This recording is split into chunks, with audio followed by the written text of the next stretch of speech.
morning, good afternoon, good evening, wherever you are watching us from. It's another category of politics.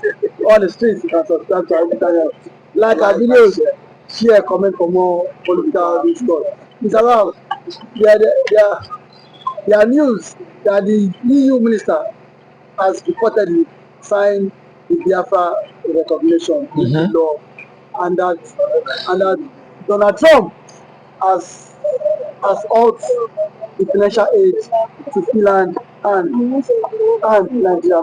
How can it be happening? Yeah, like the first question, EU signing Biafra into recognition. That one is a household tale.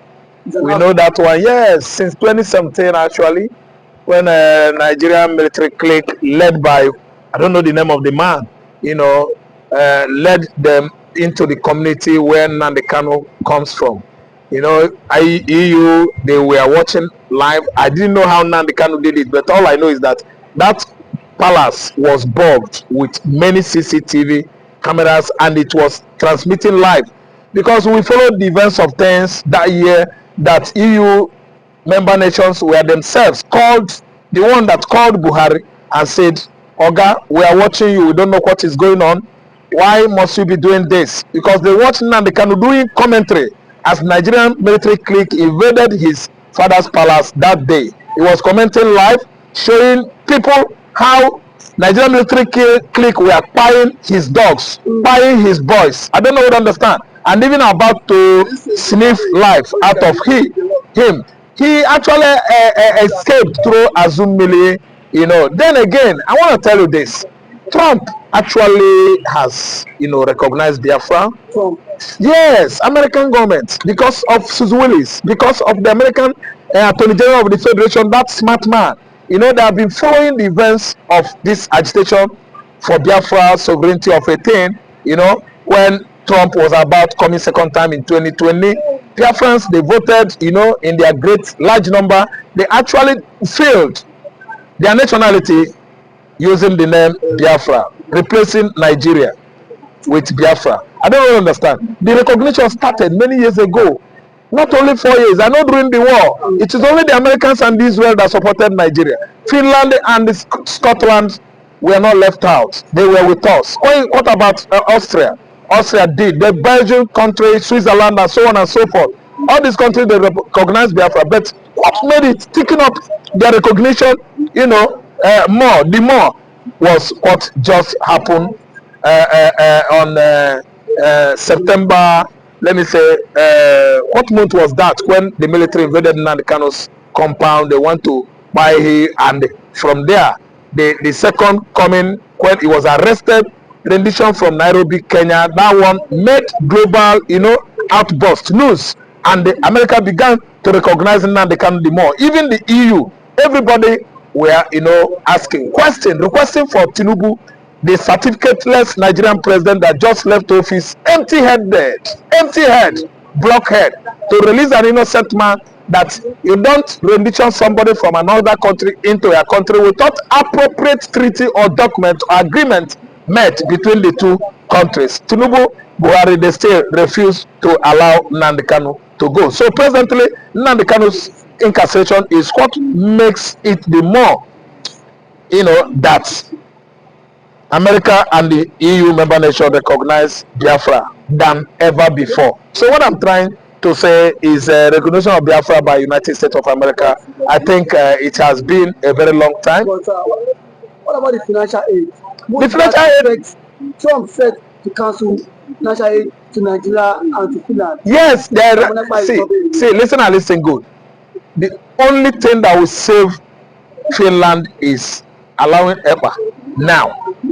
Yes, so that Finland will be benefiting that financial aid assistance from the United States of America. I'm telling you, because anti-HIV campaign across the globe is being sponsored by America. America is one that giving out money for people to campaign. Yes, anti-HIV, campaign around the world. They are the one funding Nigeria anti-HIV campaign within the soil region of Nigeria. United States is funding anti-HIV campaign. United States is funding anti-drug war, drug trafficking war across the world. And the capital of Nigerian National Drug Law Enforcement Agency is in New York, in America. They are the one funding anti-war, anti-drug war around the globe. America is sponsoring it. And since Finland has learned to join forces with Nigeria to sell or buy Ekpa or bring Ekpa into Nigeria, America is trying to place that ban on Finland. No more financial incentives for Finland. No more financial incentives to Nigerian government. So that is what Trump has, decided to do recently. But sir, the Minister of Foreign Affairs, the minister, I've forgotten his name. He said they are not aware that the EU has signed Biafra Recognition. And that's about the financial aid. He said they are not moved by it, man.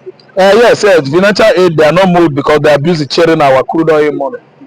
If America ban Nigeria, from supplying or giving them financial incentive, it won't affect Nigeria because the public, these disgruntled officers that are handling public offices, the ministers, the commissioners, the governors, the president, Mr. President and deputy, and all his cabinet members, they are all crude oil thieves. They are benefiting from the sales of our oil. They could not even give us account on how much index, from the index of the sales of the oil crude, sales of the crude monthly. Crude has index data. Yes, how much quantum, the quantity sold in the month of February, the quantity sold on November, the quantity sold on October. Have you known that? Do you know that? I don't know. So they are making Nigerian commonwealth. If America refused to send dollars to fail to sponsor anti-HIV campaign, Nigerian government doesn't care.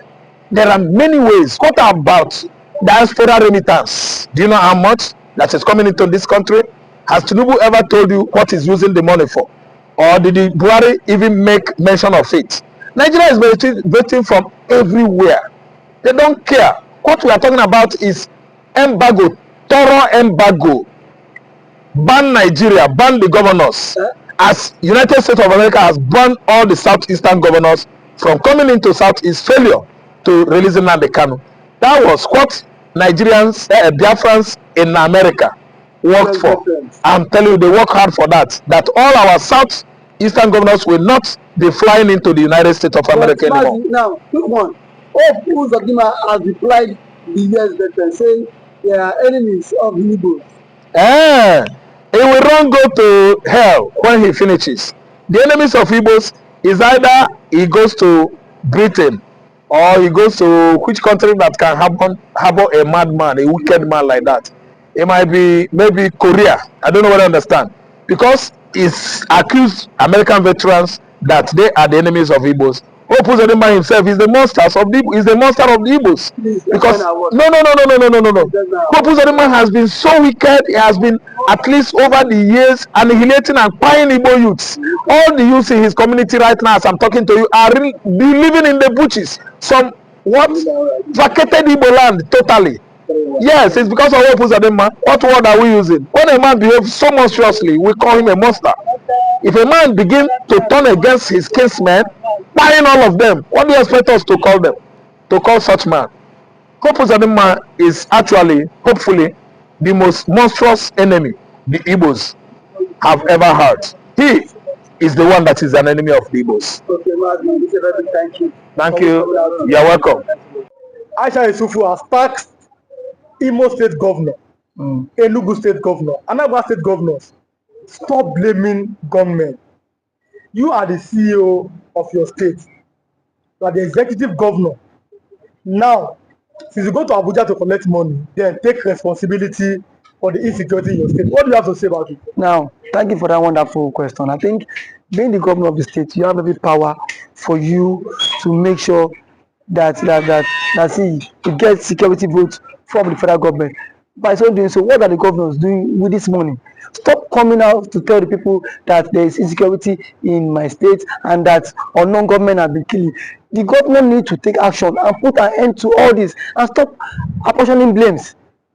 The people you are apportioning blames to are the people who their lives and properties are what entrusted in your hand as the chief security officer of the state. So for a governor to come and start telling people that see there is insecurity in my state, I think to me the governor need to stand up and then act now, because every now and then allocation is being shared for you, security vote is being given to you, and you have the mandate. The primary function of government is to protect life and property. Yes. So if you cannot protect life and property, then why are you the governor? But some have said that the governors have no power over the military. That it's only the president as the commander-in-chief of the armed forces. What do you have to say about that? The president, the governor does not have power over the military. That is true. But see, the question is that can the governor summon military chiefs in their states, I mean the division's commander, to sit and dialogue for a way forward? The answer is yes. So if you can do that, so indirectly it still has power over the military. Now when it calls for security meeting, don't this men don't these guys attend in his various place? They do. So the president should not come and say that he does not have sorry, the governor should not come and say he does not have power. We still have killings in Imo State, Enugu State, and some other states. For how long can we continue in this path? The people are scared of their lives. The people cannot even access government, access those who they claim to be what electorate. We cannot access people that give us the mandate. So how long can they continue like this? So I think the government of these states on their own, they need to up their games. You must up your games as a governor if you don't want to be sacked come 2027. But there's always been this fear that the votes of Nigerians does not count, and that is why our elected officials are acting this way. That assuming our vote is counting, they will sit up knowing that if I don't perform, no second term for me. Do you agree with that statement? Our vote does not count.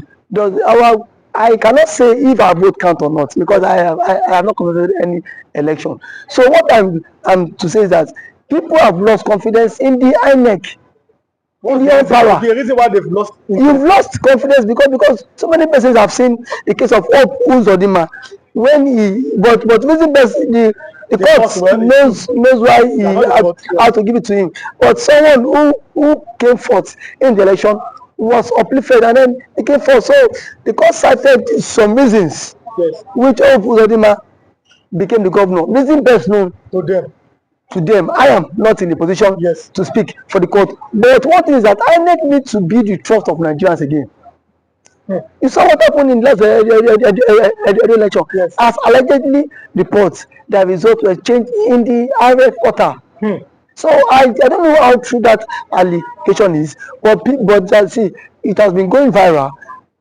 So these are things INEC need to repose that confidence in the average Nigerian, and for the governors too.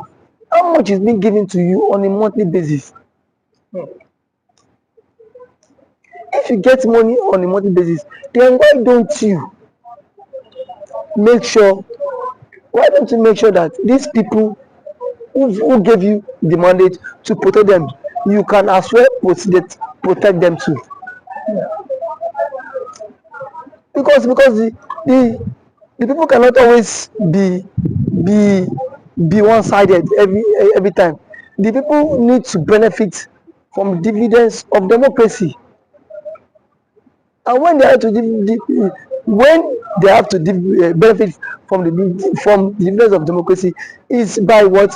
By inclusive governance. The people need to feel the government impact. Not every time you come on here and say on government has attacked the people, you come and start creating fear.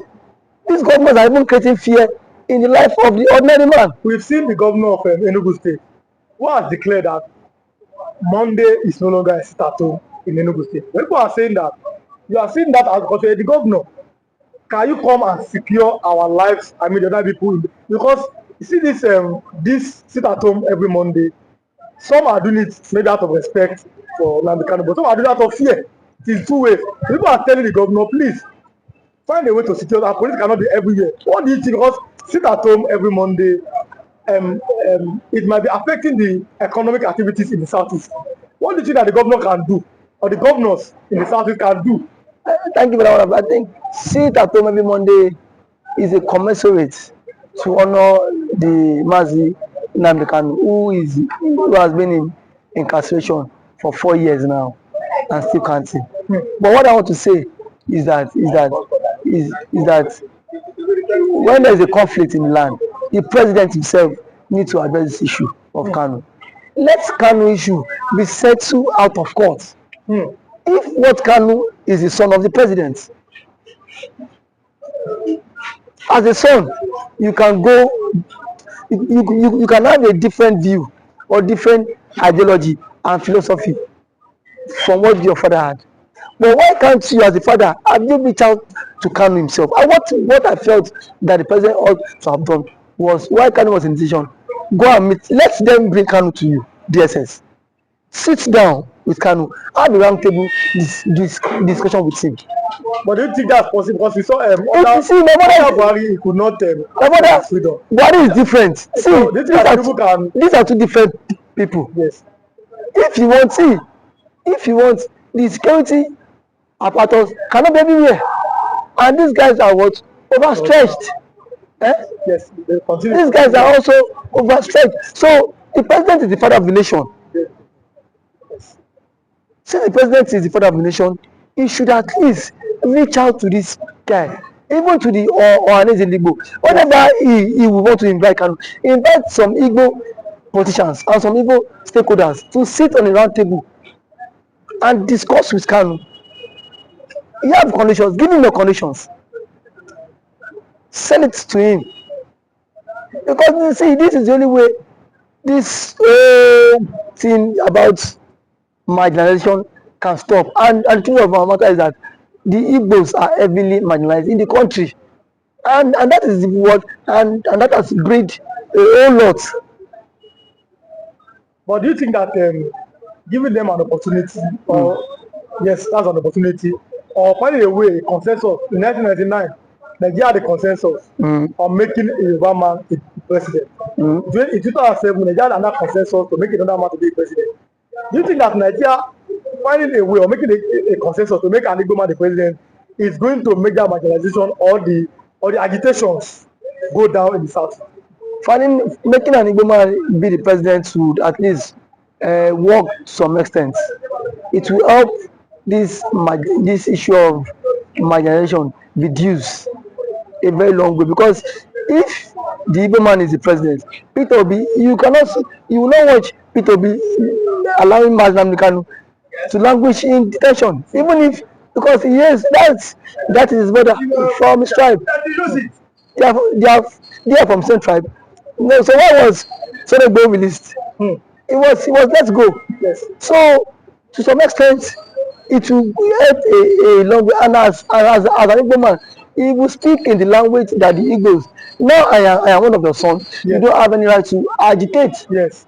So that will help them. It will go a very long way for them too. So I'm letting you go. I think we have like 1 minute. Okay. Now, Southeastern Governors Forum. What should be their next step? Southeastern Governors Forum should at least make moves to meet with the presidents. Yes. To put an end to all this. That is the only way. Because if there's no end to all this, all we hear is killing. And then we are not in support of all this killing. It is not good for the future of the country. It's not good for the future of the country. Okay, thanks for coming. Thank you for having me.